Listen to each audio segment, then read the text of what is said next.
Well, good afternoon, everyone, and welcome. We're so glad that you've joined us for the Just Kitchen, part of a series of webinars brought to you by the McKay Educational Resource Center at Cavan Library, Knox College. My name is Laura Allery, and I'm going to be your on-screen host this afternoon, along with Sach Prashad, who is behind the scenes doing technical hosting. Now, after a brief introduction, I'm going to turn things over to our guests, Derrick and Anna, and I wanted to let you know that there will be an opportunity for questions at the end.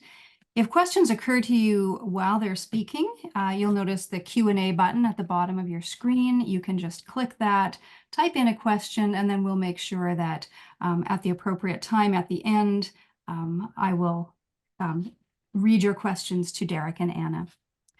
Finally, this webinar will be recorded, and the recording is going to be shared with registered participants. Now, it seems it's always appropriate to acknowledge the land, but given our topic today, particularly so. We come from many different places to gather in this virtual space. Wherever we are, as far as the eye can see, is Creator's territory. All of creation celebrates the life-giving power and goodness of Creator. The land on which Knox College is situated has been the traditional territory of the Huron-Wendat and Petun First Nations, the Seneca, and most recently the Mississaugas of the Credit River. We continue to hope and work for new relationships with our Indigenous neighbors. I also want to express thanks for the support from the Ewart Endowment, which makes this webinar series possible. The McKay Educational Resource Center is part of the continuing legacy of Ewart College. We are here to support churches as they explore new and innovative ways to be communities of hope in this world. GROW is a series of webinars that brings together resources from our library collection with people who are doing exciting and innovative work in a variety of settings. Having said that, it brings me great delight to introduce our guests today, the Reverend Anna Woofenden and the Reverend Derrick Weston.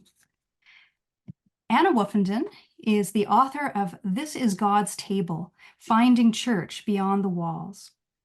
She is also the founding pastor of the Garden Church and Feed and Be Fed Farm in San Pedro, California, reimagining church as an interconnected organism, worshiping, loving, and serving together while transforming a plot of land into a vibrant urban farm and sanctuary.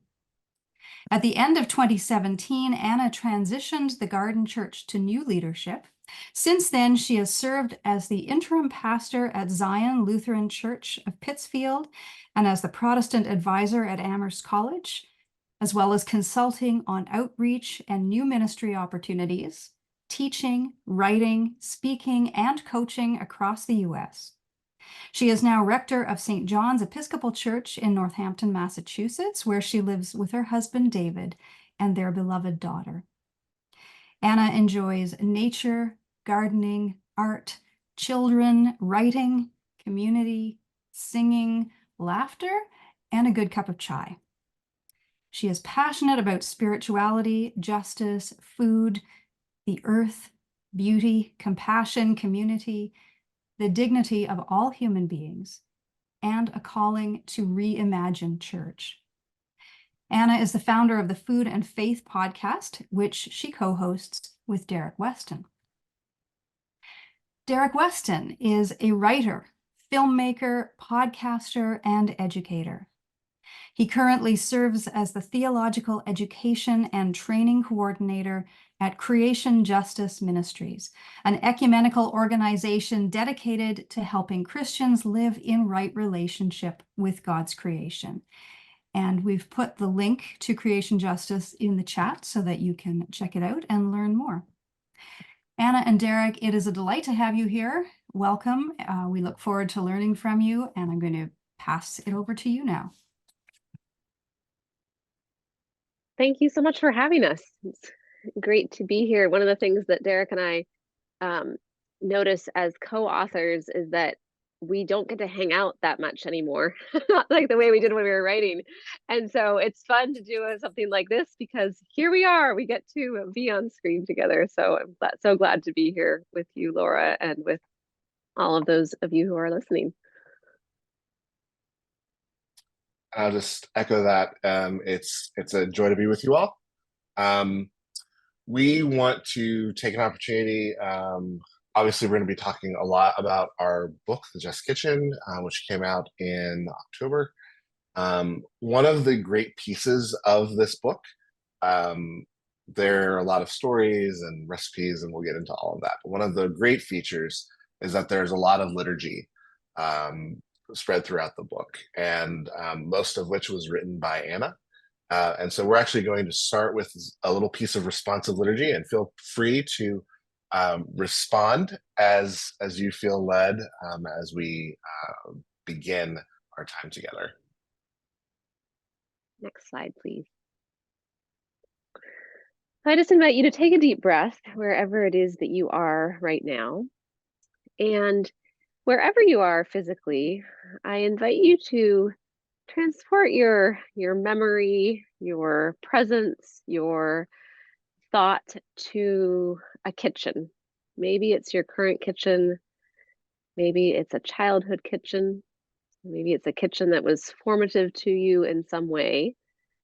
And as we pray this responsive liturgy, I invite you just to notice what you notice about the memories of that kitchen, and notice how it is that the presence of God or the holy or the sacred might be present and whispering in your ear as we bring our spirits into the kitchen.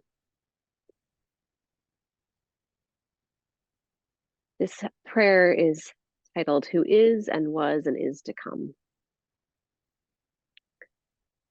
Holy God, holder of our stories. Come to us now. Holy God of our ancestors. Come to us now. God of this present moment. Come to us now. God of the generations that are yet to be. Come to us now. Usher us into new possibility. Inspire us to take a chance on change. Kindle in us a hunger for justice, and nourish us with your love. Amen. Next slide, please. So as Anna has given us the invitation, we want you to, even as you're in this space, feel free if you feel moved, if you think of a place, think of a kitchen that's been formative for you. Think of who's doing the cooking, what's being cooked, what do you smell, and most importantly, how do you feel in that kitchen? And again, if you feel so moved, go ahead and you can put some responses in the chat. And just as we're going through our presentation, we just kind of invite you to enter that space, that formative kitchen. And one of the things that we have had the great joy of experiencing since this book's release in October is just a wide variety of experiences that people have had in the kitchen, which kind of brings us to why we wrote this book. If you don't mind going to the next slide, please. Anna and I have been for the last couple of years co-hosts of the Food and Faith podcast, and in fact, Laura has been a guest. Not to say, I won't say she was our favorite guest because we don't play favorites, but she is. But she sure was great. But she's definitely top 5, 3. Anyway, this is being recorded, Derrick. Be careful. Definitely one of our favorite guests, and over the course of the Food and Faith podcast, we have gotten the opportunity to have so many great conversations about thinking about food justice and thinking about how food is equitably distributed, thinking about food production, thinking about what happens in fields and farms and gardens, and also thinking about what happens at tables. thinking about the fellowship that happens, thinking about the ways that we gather. But as we were thinking about, there's all of this great stuff about food production and the justice pieces that happen on that side, and there's all these great pieces written about what happens at the table and the justice pieces that happen at that side. There's not a whole lot written about the kitchen and the ways that we bring our stories, our concerns, our values, those things that are most important to us into that space, that liminal space. And so we started thinking about what would it look like for us to write more about the kitchen. And even in the process of writing this book, we were surprised that we were so often having to force our interviewees back into the kitchen. They so quickly wanted to jump to the table, or they so quickly were so strongly compelled by thinking about where their food came from, how it was purchased, and all those sorts of things, that they were completely. We had to kind of consistently go, okay, but can we go back to the kitchen? Take us back to the kitchen. And so that's a lot of the energy that came into us writing this book. We are not experts on cooking. We are not experts on food science. We are not expert on anthropology or any of those sorts of things. We are two people who, if we have any expertise at all, it's in asking good questions. And so that was what we brought to this project. We wanted to ask some people that we know, some people who we think are interesting, some people who we know were doing thinking about food in their own lives. And we wanted to ask them some questions about their history with food, asking them questions about their kitchens. Some of them love to cook, some of them don't. Some of them have to cook. Lots of them have to cook. But for some of them, it's a release. For some of them, it's a creative expression. And we tried to capture all of that, all of those different kinds of energy and responses as we put the book together. And anything you want to add to that? Well, it's one of the things that just continued to be fascinating and upturning even is this kind of resistance to the kitchen.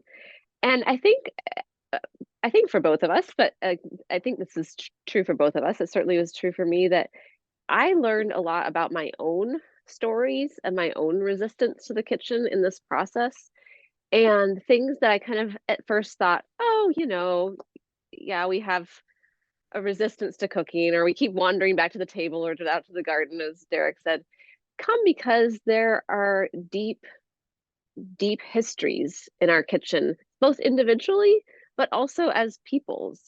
There are deep inequities, both gender and racial and class, in terms of who is cooking for who and who is stuck in the kitchen versus wants to be in the kitchen. And that, we often hear the kitchen is the heart of the home. And that, I think, is true both in the warm, fuzzy, that was the place you wanted to be with, having, cookies with your mom.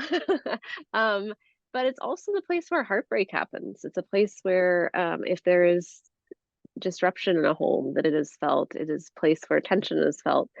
And so that the kitchen in many ways is this holder of memory, it's this holder of story, it's this holder of culture, it's this holder of heartbreak and trauma. It's a holder of places of healing. And so we start this book by really asking some of these harder questions, both personally, but also looking more corporately about how our different positionalities and our own experiences impact our experience in the kitchen and how our experiences in the kitchen impact us. And so we wanted to share one of our stories throughout the book. We write in a collective voice, in one voice for the most of the book. But in each chapter, there are some pieces that are pulled out that we share our own personal narrative. So I'd like to start with inviting Derrick to share some of his memories of his kitchen. Yeah, thank you. So And if next you want to slide. go to the next slide, that is Yeah. perfect.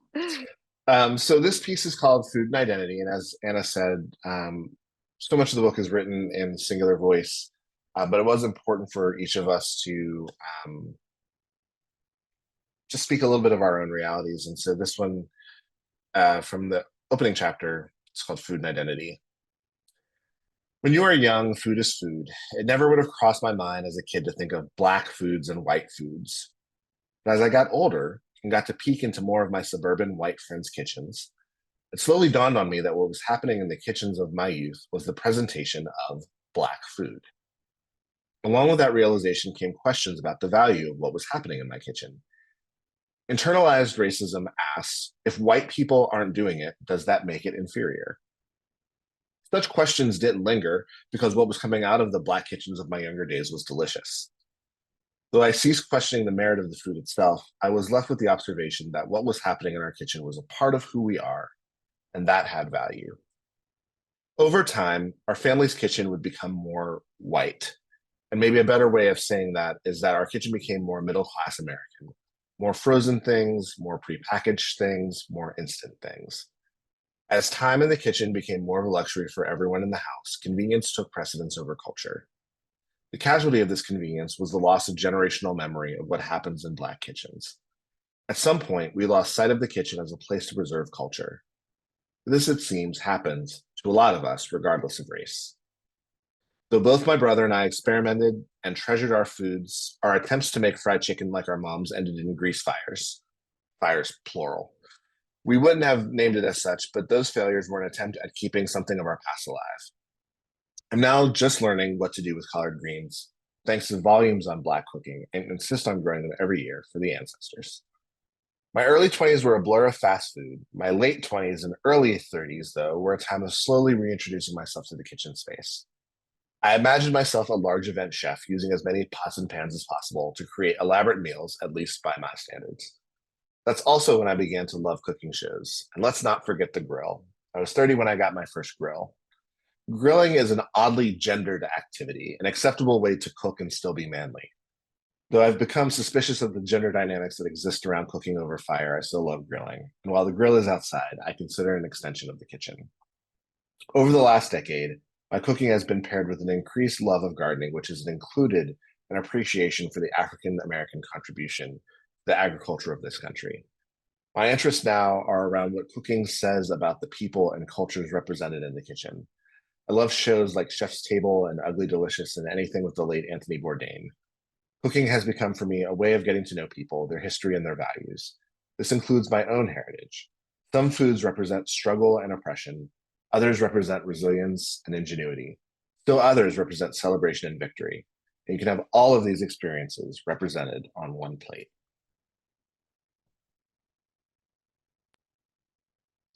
Thank you, Derrick. I've heard that many times and it still strikes me. Just the way that there's something so deep and tactile and tangible about thinking about the foods that have shaped us and what has and the cooking and the way that we engage in it. And I always just chuckle because in our household, I was the one that was finally like, we're getting a grill. And in fact, that was my one like present to myself when we got our advance for this book was I'm buying myself a Blackstone grill. And I've had a lot of fun with that this last year or so. So one of the things about this book that we want to make sure that everyone hears really clearly, and Derrick touched on this a bit ago, is that both for the people that we interviewed, but also for those of you who are readers or potential readers of the Just Kitchen, that you don't have to like to cook for this book to be meaningful to you. And in fact, I just heard from a dear friend of mine the other day who features a bit in the book, that she was really enjoying it, and she is decidedly the non-cooker in the family. I mean, to the point where everyone in her life teases her about it, and when her spouse would go away, the joke was always the kids ate sausages and frozen peas. But what our hope for this book is that it's not just about those of us who enjoy cooking, though that is true much of the time for the two authors, but for all of us who need to eat and need to often help others to eat. And that the invitation is an invitation to attentiveness, an invitation to paying attention, to noticing, and that there's not a perfect kitchen. There is not a just kitchen. I mean, this is being recorded, but I think I'm going to say this anyway. We had a little bit of an argument about the title with our editor because apparently The Just Kitchen kind of polls better in marketing, but it feels like a bit the antithesis of our attitude towards this book, which is to say, there is no such thing as the just kitchen. There's no one right way to be a just kitchen. There are kitchens that are trying to be more just and more sustainable and more connected and more intentional. And that you're not going to find in this book the 16 check boxes that you check off and then, okay, I've got a just kitchen. But instead that it is about practice, it is about paying attention, it is about doing a little better, paying a little more attention. And just full disclosure, your authors don't always have a wonderful, meaningful kitchen experience. And frozen pizza happens in both of our houses. And that's okay. Like that's part of it. So the piece I'd like to share is called A Few Quiet Moments. And to me, this is an example of how, well, I'm not going to say that. I'm just going to read it. I'm not going to give you the I'm just going to read it and then I'll say more. So this is A Few Quiet Moments. For me, touching base with the land and the soil helps move me from a place of production to a place of intention and reflection. It's often the piece that grounds me to enter the kitchen a little more mindfully. Because I'm a pastor with a busy weekend schedule, Mondays are my regular day off, which means a day off from my day job, but a day of full-time parenting as my spouse and I switch off caring for our little one. This past spring, or one before that now, to carve out time for writing this book, we had the gift of a high school babysitter come over from across the street for a few hours on Monday afternoons so that I could work on this book and then prepare dinner for our family. It was fascinating to pair dedicated writing time about kitchens with spending time in my own. I've become more acutely aware of my experience of cooking and the complexities around it. From working on a chapter about the importance of taking time and space for cooking, to my own rushing around into the kitchen, whip up some eggs and sausage to be ready for dinner at 6 p.m. I'd often find myself jumping right into the tension between the ideals of the just kitchen and the reality of my life, which is a constant invitation for reflection. From late spring through the fall, one of my most grounding spiritual practices in general comes right before the kitchen, being in the garden. Whether it's with my toddler running around and picking all sorts of things, or a quiet solitary trip to the backyard garden, this time of paying attention helps to set the scene for the cooking I'm about to do. Fresh peas, new lettuce leaves, and fresh herbs go into the colander, and I marvel at the crispness of each leaf and the potency of the flavors. Even if it's just 5 minutes, it feels like a gift I can give myself to start the cooking process out in the garden. Once I'm inside, I take solitary kitchen time as a special treat. While there's certainly something joyful about the toddler in her kitchen tower and my husband setting the table, when it's just me in the kitchen, I find a place to reflect. I can let my mind wander in meandering prayer as the feel of my hand holding the knife and the rhythmic movements of chopping create space for my mind to quiet and my heart to settle.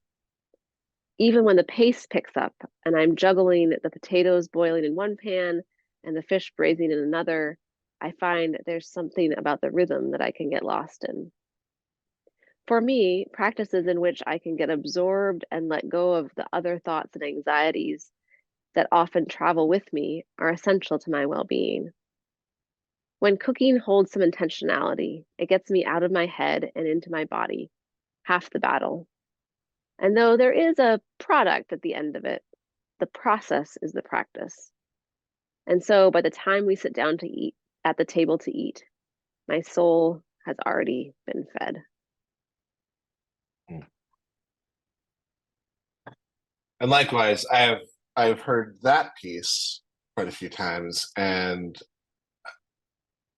still find it incredibly moving, still find it very funny.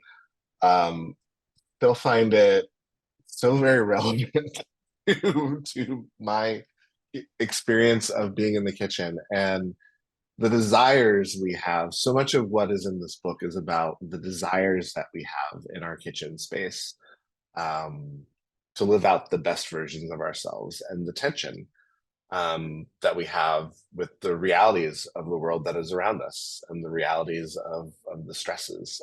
And part of one of the things that we name early in the book is that the game is rigged. The system is rigged against us. That it's hard to be our best selves in the culture that surrounds us. And every day it feels increasingly more so. But so much of this book is about thinking about how do we both find that inner sense of peace and justice in our lives from our kitchens, but also how do we find it in our communities around us. So we've broken the book into 9 chapters.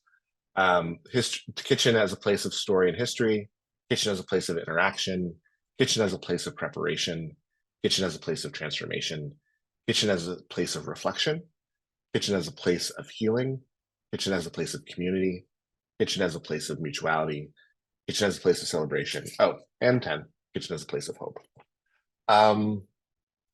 And through those different themes, we try to reflect on how we find those things both individually in our own individual kitchens, but also how we find them in the ways that our kitchens force us to interact with the rest of the world, and the way the rest of the world becomes present in our kitchens.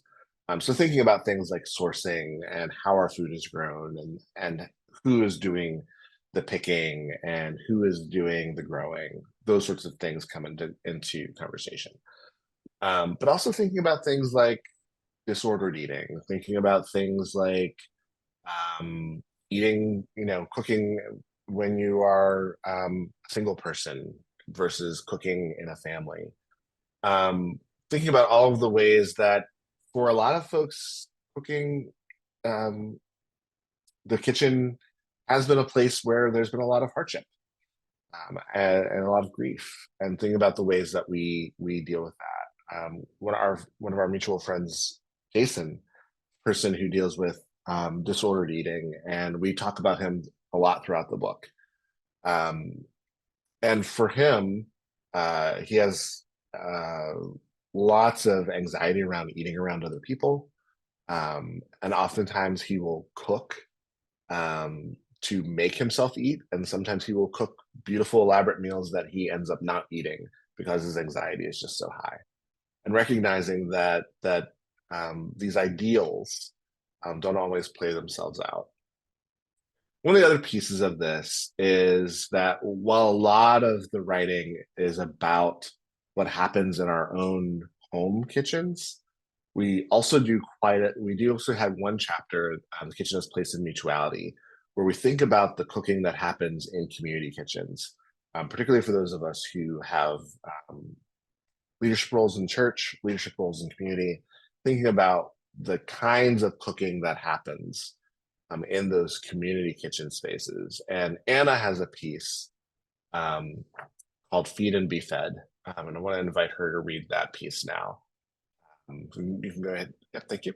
And I'll invite her to read this piece about cooking from the chapter of cooking as mutuality, kitchen as place of mutuality. Thank you, Derrick. So the ability for everyone to contribute is a value we see time and time again when it comes to group cooking. Yes, humans share the need to be physically fed, but also many share the need to be able to to be able to offer to other people and contribute to the fabric of society.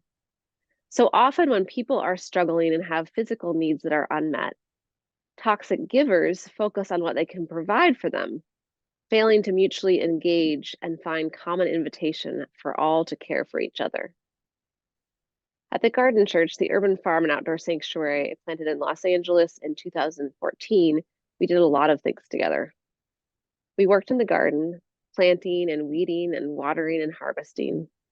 We gathered and turned the compost and built new trellises and tied up tomato plants.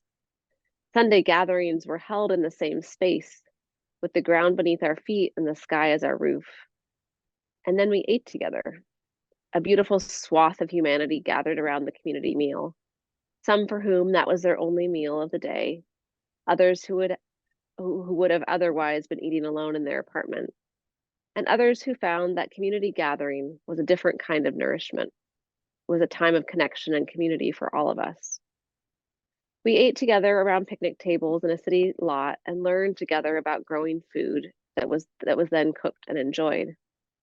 The Garden Church community meal uniquely involved the full circle from growing the food to eating the food to composting the leftovers. Even as the cooking element was primarily done in people's home kitchens, on Fridays, community members often came to harvest whatever was in season and then take it home to cook for the Sunday community meal. On any given Sunday, you'd find an 87-year-old grandmother and former nun bringing in a large vats of polenta with Swiss chard from the garden laced through it. A 5th grade boy and his 2 friends might come in with a huge batch of pesto pasta, which had been made with the abundance of basil. One woman who proclaimed herself lonely and didn't want to eat alone brought in a vegetable medley made with the harvest. All of these people circled around and we'd ask each other, "What's on our table today? Tell us about where the food came from." As people shared about the dishes they'd brought, others cheered and expressed appreciation in anticipation for the food they were about to eat. While eating, recipes were shared and connections were made. "I never knew how to cook mustard greens," one person said to another. "It makes me so happy to see the food I cooked being enjoyed," someone else said. "It's rather poignant to think I was part of planting those seeds and tending the crops that we're eating now," another reflected. While the kitchen was not right there, bustling with people cooking together, the act of cooking with food that had been communally grown and then sharing that food together in community completed a circle in which we were all held. While most of the time the food was made in people's personal kitchens, a makeshift kitchen moments happened right there in the garden or at the picnic tables. Often salads were being prepared there. Being in California, there was rarely a time of year without something that could be harvested for a salad, be it tender lettuce greens in the cooler seasons or tomato and basil in the heat. Anyone who showed up could be part of creating this culinary offering, starting with harvesting into a wicker basket and then moving to the outdoor sink and salad spinner that lived there expressly for this purpose. Often fresh herbs and even edible flowers bedecked these green offerings, and people who didn't have kitchens to cook in found great joy in being able to create a kitchen right there and contribute. The motto of the Garden Church is "Feed and be fed," with the goal of feeding in body and mind and spirit. It's embedded at the center of the Garden Church community that this is a mutual effort.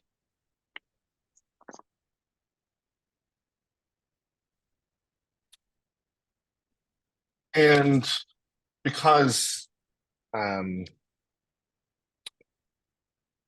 just because I feel compelled to read this anytime that we have a group of folks who might be church leaders, I wanted to add just one other piece from this chapter. It's a piece we wrote together, and this is our in the text of the book, the heart of the book. It's a piece called "Toxic Charity." Far too often, feeding programs, while well-intentioned, can quickly fall into the traps of toxic charity and perpetuating systems of power and privilege.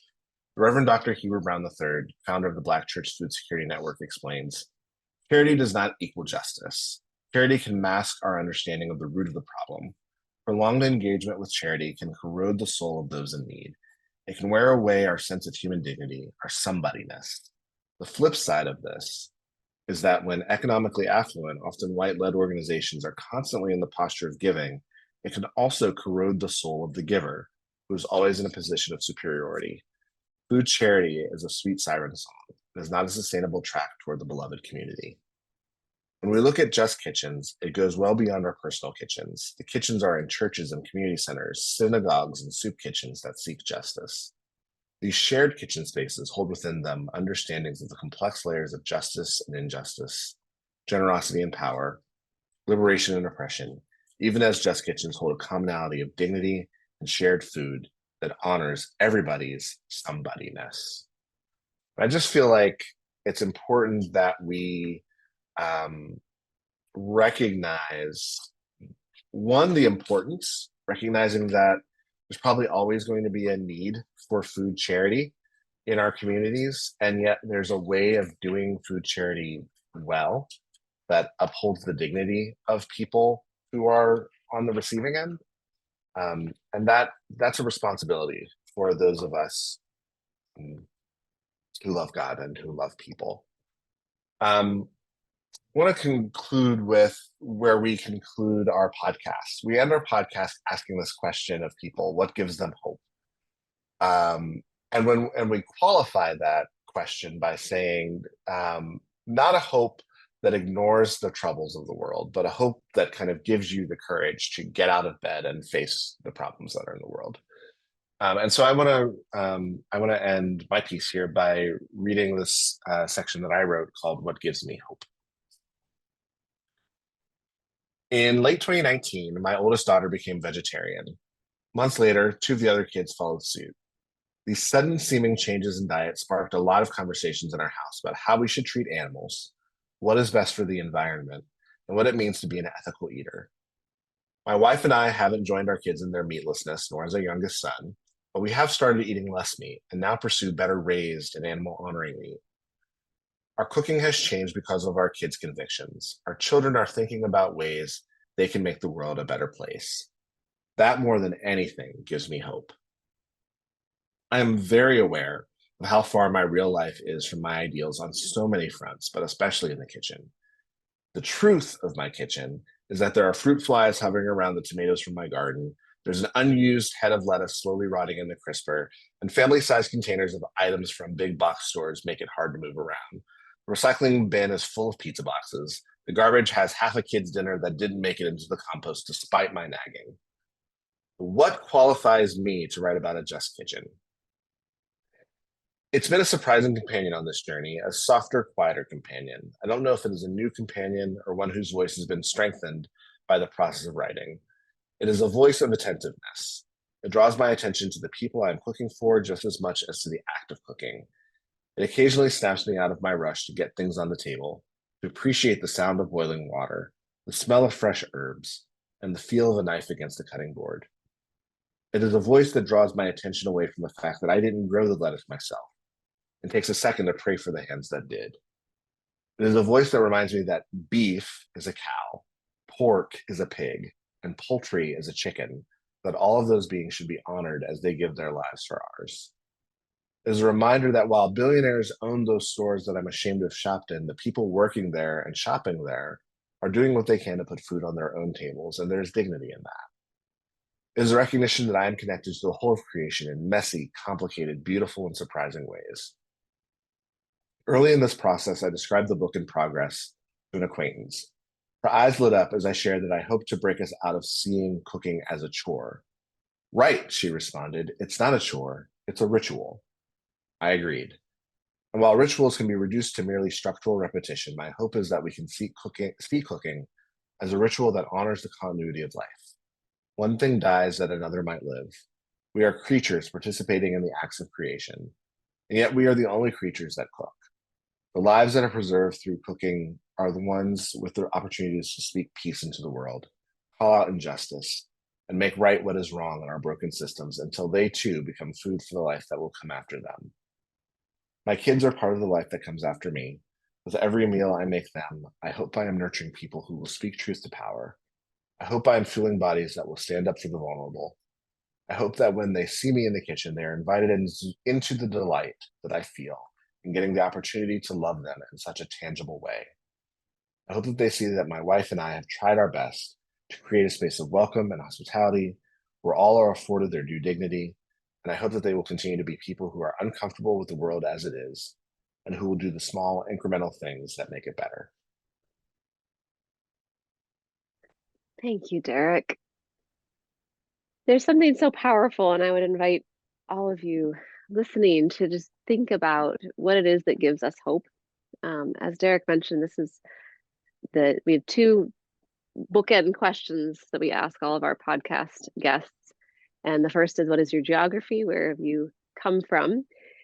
What is the places that have formed you? And in the interviews around the Just Kitchen, we nuance that by saying, what kitchen formed you? And then we end, and this didn't change when we did the Just Kitchen interviews. We ended with, what gives you hope? And it is such it is a hopeful act. It is a act of resistance. It is an act of faith to name what gives us hope, and to claim what gives us hope, because there's plenty of things to feel hopeless about. And I think that even sometimes just entering into the conversation about our kitchens and about our food can start to feel a little hopeless. I think we've all had those moments where, you start to trace, where did my avocado come from? And you realize how you're basically complicit in the crumbling of humans and the globe, right? Like, it's so easy because we are all caught up in these bigger systems. And I think acknowledging that is an important piece, but also acknowledging that part of being part of an interconnected system, this interconnected web of life, is that we are also part of healing and repair and of creation of goodness and of hope.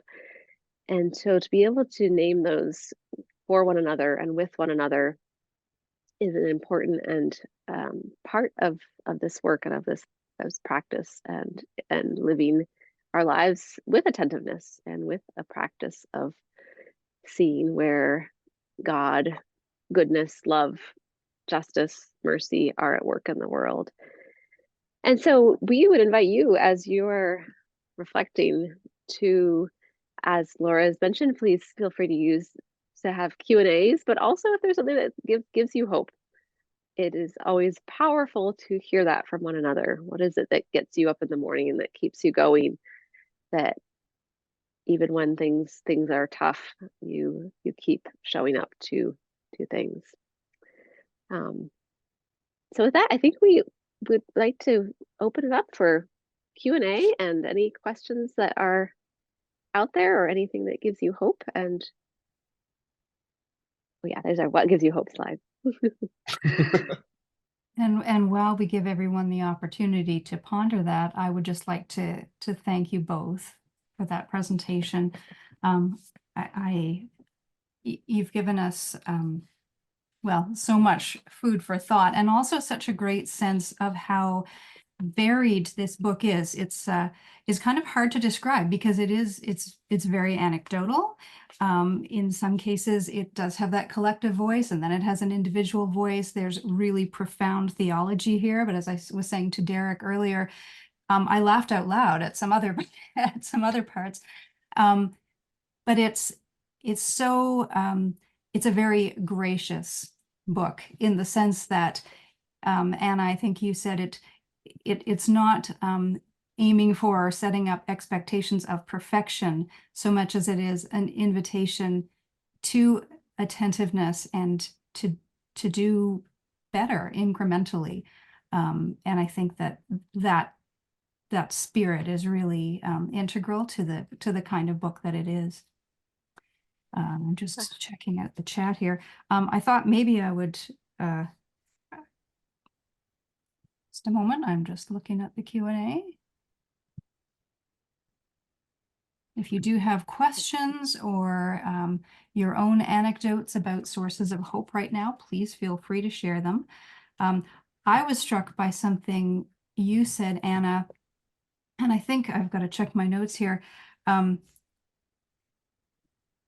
Yeah, it was about resistance to kitchen. When you asked about the geography and memories of our own kitchens, I immediately had a fairly cozy memory, which I put in the chat intending it for everyone, but it didn't go to everyone. But I was very much of remembering my mom making cookies and feeling so warm and cared for. But then as you were talking, particularly around issues of gender and inequality in the kitchen and feeling stuck or trapped, I started looking at that memory from a different perspective and knowing that my mom often found cooking to be very stressful and not a pleasant experience for her. And most of the time, until I got older, she was doing it on her own.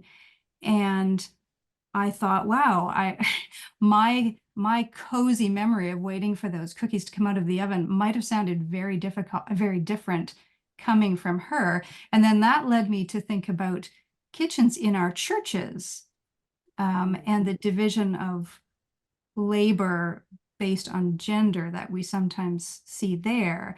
And I guess if a question were to come out of that, it would be, what advice do you have or suggestions do you have for churches, small congregations, to begin collectively paying more attention to what goes on in our kitchens and how we can do better? Yeah. Oh, that's a wonderful question. Um, you know, I promise I'll get there to the question, but when you started speaking, it reminded me of actually a parishioner here at St. John's. They very graciously read The Just Kitchen in one of our book groups this fall, right after it came out. And this gentleman said, I was feeling kind of emotionally like I was worried about this question about talk about your own kitchens, because people started to go around and it was, the cozy stories. Yeah. And he actually wrote to thank me for the fact that one of my first stories in the book is about some not so easy childhood memories in my own kitchen. And he said, I'm sorry that you had that experience, but I was so grateful and relieved to Mhm. know that I'm not the only one. And I think there was just something about that breaking open that was powerful for that group. And to connect with your question about, particularly maybe gender inequality in church kitchens, I think that having the conversation is sometimes the most powerful piece, like just the noticing, Mm. the observing.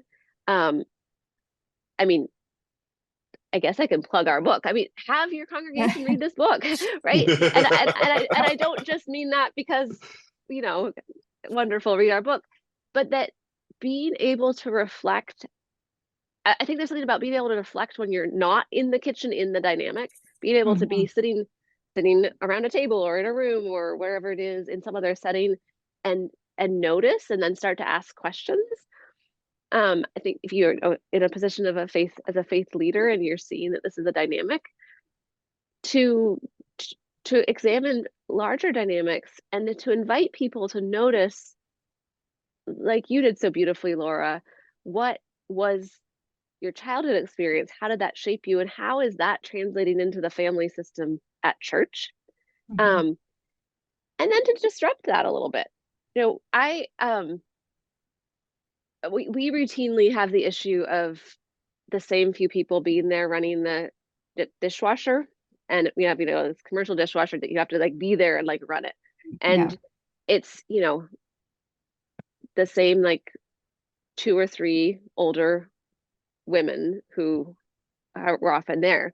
So one of my lay leaders and I, we just kind of started this a very informal but very purposeful campaign of we go up to somebody every little bit, and we're very much focused on it being getting some men in there and some younger people in there.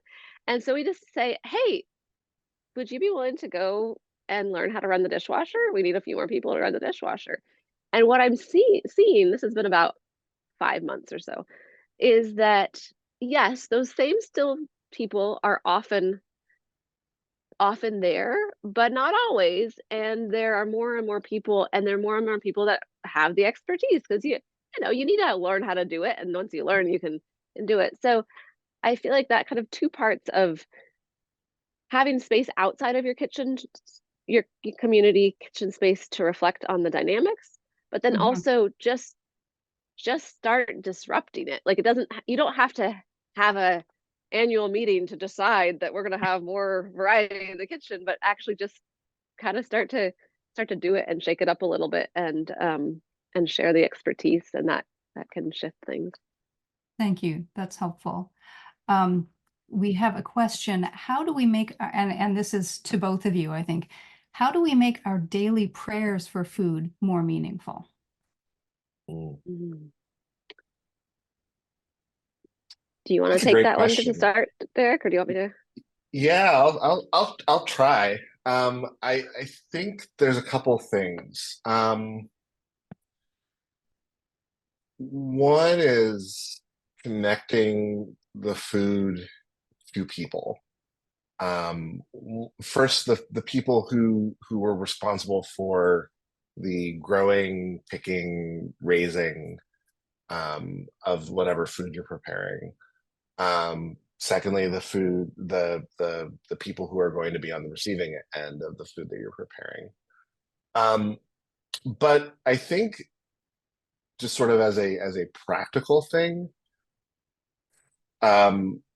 slowing down. So much of I know that I have found that I have 4 kids who are between the ages of 16 and almost 12. And so getting food on the table is usually like a race against the clock. And the usually it's a race against the question of when's dinner? When's dinner gonna be done? Is dinner done? Is dinner done? Was dinner gonna be done yet? Is dinner gonna um but slowing down, allowing ourselves to let the process be a slow process, to not be mechanical, to not, because we're not machines. And so often we let ourselves feel like we're machines, but we're not machines. We are creatures who are having a creaturely experience. So that's a couple things that I would say. One is taking the focus off the food and onto the people. The other is just slowing down the process. And I'm kind of curious to hear what you would add to that. Yeah, I mean, I love those. I think another piece that is I find helpful is building in ritual, and it could be really that doesn't have to be complicated. So one of the things we actually have in the book is, as Derrick mentioned, there's liturgy at the end of every chapter, and on our chapter about kitchen as a place of interaction, and we talk about sourcing, we actually have this blessing that's kind of a fill in the blank blessing. And so, so for the earth that nourished, you thank you for this food, for the earth that nourished it, especially, and then we name some of the places and soils where the food was grown and raised, and then for the people, and you name the groups and the people who did. And I think that, to Derrick's point of paying attention, some simple things like that help us to pay attention to paying attention, right? It's like, before we pay attention, we have to even remember, oh, we're trying to pay attention. And I find that, even things like looking at it, so maybe our meat we bought at Aldi's or Safeway or whatever our, local grocery store is. I'm not naming the appropriate geography for Toronto area grocery stores, but whatever your local grocery store is, and you could feel all bad about it that you didn't know the name of the cow or whatever, or you could look and you could say, okay, well, this was packaged in X town in this state or this province. I mean, and that's something, right? That's some kind of paying attention and some kind of noticing. So I think having some things built into our rhythms, maybe it's taking a deep breath as you're washing the food. maybe it's paying attention to the colors. I think color can often be an invitation into a more prayerful attentiveness. I find I have a 3-year-old, and she is very attentive to smell, and like take a carrot and like put it right up to her nose in this way that um, I kind of forget. And well, frankly, ever since I had COVID, I haven't gotten my smell all the way back years later, right? So it's not my first sense, but because I visually see her doing it, it makes me pay more attention. So I think that attentiveness, as Derrick said so well, and then building in ways to practice being attentive, to have reminders to be attentive, can help with that prayer integration. That's lovely. It stirred a memory, well, two memories actually. One was of baking with my son when he was very young and smelling all of the spices one at a time. And then the other was one time my daughter, when she was little, going out into the garden, and it was the time when the chives were all blooming. And she looked at me and she said, "I feel blessed by purple." And Oh, it was just this really lovely moment because she was so just touched by that color. I'm just looking at the chat here. Jeff had a question. Where do or how can we get the book? I mean, I know it's available through Broadleaf, the publisher. I'm assuming also through the usual online channels, Amazon, bookshop.org, probably, yep, probably for Americans, Barnes and Noble, I'm thinking. yep, yep. So Jeff, I hope that if you have other suggestions. And And I mean, we always suggest going to your local bookstore and asking them to carry it, to order it. Most local bookstores, while they may not have it in stock, it is available to all the distributors, and local bookstores, at least my experience in my geography, are very happy to order something for you, and it's not that's not a complicated process on their end, because it is part of all of the local distributors. But yes, but all of those online portals, it is available there as well. And there's a couple of comments that have come in that I would like to share with you, Derrick and Anna, to make sure that you hear them. The first, when I was a child in a large family, I was Mom's helper in the kitchen. She always said that I had the recipe for chocolate cake memorized by the time I was 8. One of the things I knew was normal, though, in our large eat-in kitchen, is that the boys should get the largest portions, the most meat. I am now in my 70s, and this has been one of the hardest things for me to unlearn. Even yet, I find myself offering to men first. How ingrained some destructive ideas stuck with us. Alas, it's so important to be mindful. So keep coming back to that, being attentive and aware. And then another comment, one thing about disrupting systems is also encouraging the letting go of ownership in and of the kitchen. In my family of origin, the kitchen was my mom's space.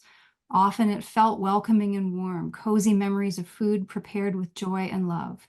It was also clear that we were not always welcome to participate in the cooking or to be in charge of it. I see this to some degree in our church kitchens as well. And then also, thanks so much for this. I'm looking forward to spending time with your book. I'm thinking about ways to cook together with people in our congregation and students that I'm connected with through local chaplaincy. This will give me nutritious food for thought to make this an even more meaningful experience for all participants. So thank you to those who shared their comments and memories. And wonderful. Huge thank you to Derrick and Anna for this today. It's just been a joy to have you with us. I just want to put in a word for our next webinar, which will happen in the fall of 2024, date to be determined, but I do know who the guest will be. It will be Roger Hutchison, author, artist, and Christian educator.